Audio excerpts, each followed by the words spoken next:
All right, try to listen for the noise. Here we go.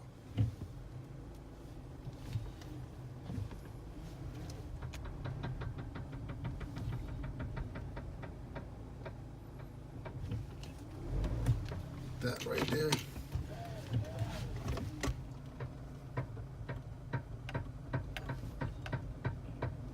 Sounds like a bad CV axle to me.